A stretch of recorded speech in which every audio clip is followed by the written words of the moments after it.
النهارده ان شاء الله هعمل معاكم البسكوت الحلو ده بمكونات موجوده في كل بيت. هيطلع معاكي هش ومقرمش ويدوب في البق. هعمله معاكم باسهل طريقه وان شاء الله هيعجبكم. يلا بينا. السلام عليكم ورحمه الله وبركاته. ازيكم يا بنات؟ عاملين ايه؟ يا رب تكونوا بخير. النهارده ان شاء الله هعمل معاكم بسكوت العيد الاقتصادي. هعمله معاكم بدون بيض وبدون سمنه وبدون زبده وبدون لبن.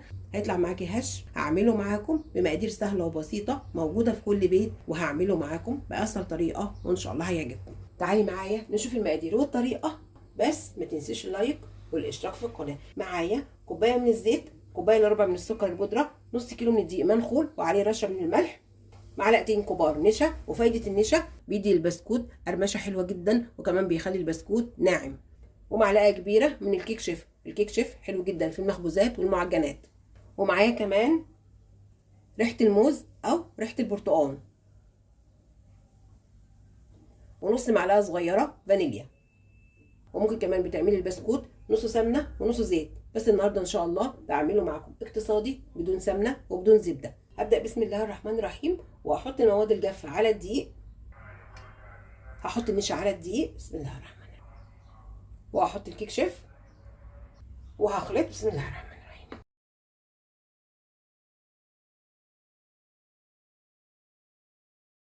والدقيق نخلته مرتين. وفي بوله او في طبق هخلط السكر البودره مع الزيت بسم الله الرحمن الرحيم.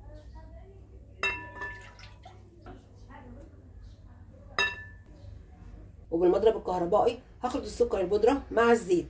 ممكن كمان بتخلطيهم بالمضرب اليدوي او هتخلطيهم في شفشق الخلاط بسم الله الرحمن الرحيم.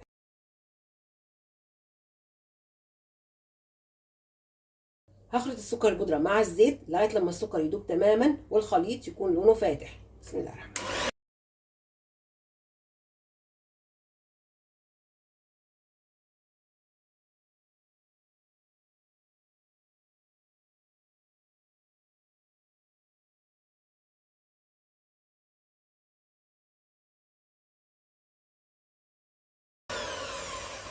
وبعد ما السكر داب والخليط بقى لونه فاتح، هحط على الخليط نص معلقه صغيره فانيليا.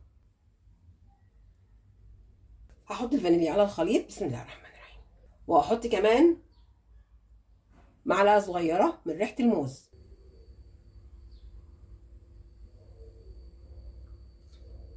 وهخلط بسم الله الرحمن الرحيم.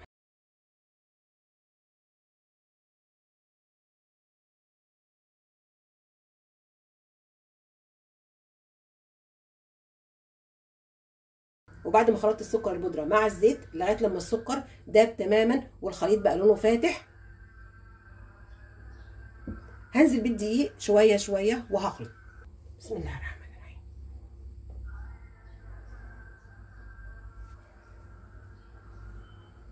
هخلط بسم الله الرحمن الرحيم.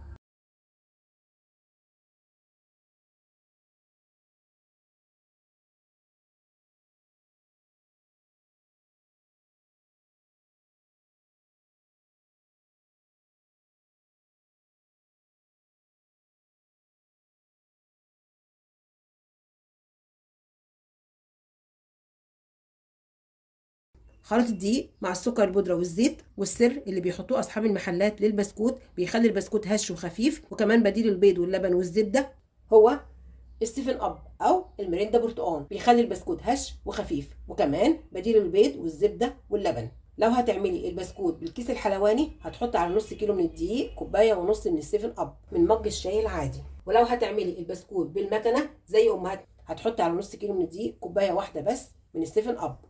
نفس الكوبايه اللي عايرتي بيها السكر والزيت بتعايري بيها السيفن اب. هتحطي كوبايه من السيفن اب بسم الله الرحمن الرحيم.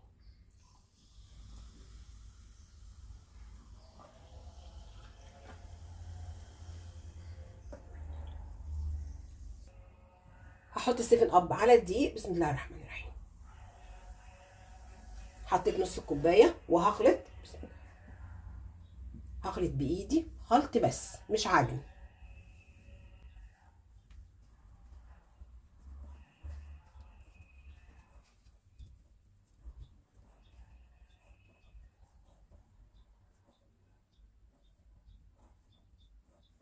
خلطت عجينه البسكوت بكوبايه من السيفن اب. هشكل البسكوت بالمكنه، عشان كده حطيت كوبايه واحده من السيفن اب على نص كيلو من الدقيق. لو عجينه البسكوت في ايدك ناشفه شويه بتزودي معلقتين من السيفن اب، عشان بيختلف من دقيق لدقيق.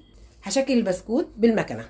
في صينيه هاخد قطعه من عجينه البسكوت، بسم الله الرحمن الرحيم، واحطها في المكنه وهلف المكنه. بسم الله.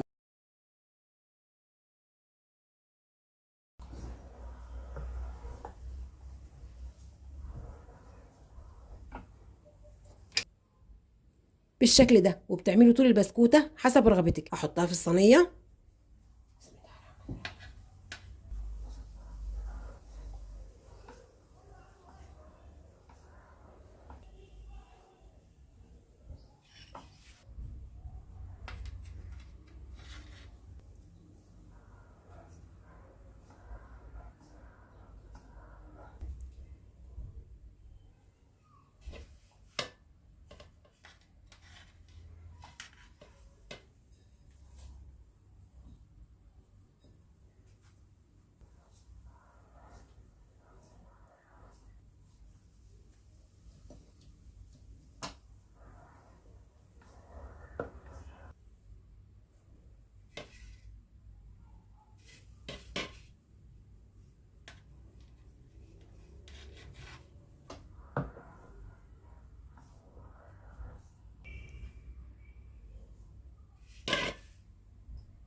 وده شكل البسكوت بعد ما شكلته بالمكنه. هكمل تشكيل البسكوت بالمكنه وهرجع لكم تاني.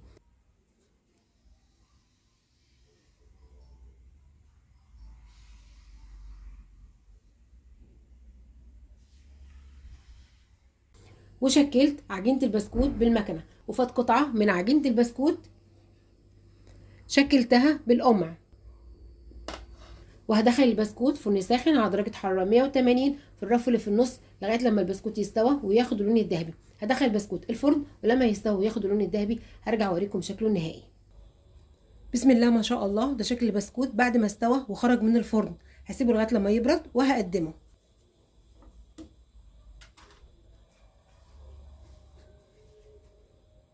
وده الشكل النهائي للبسكوت.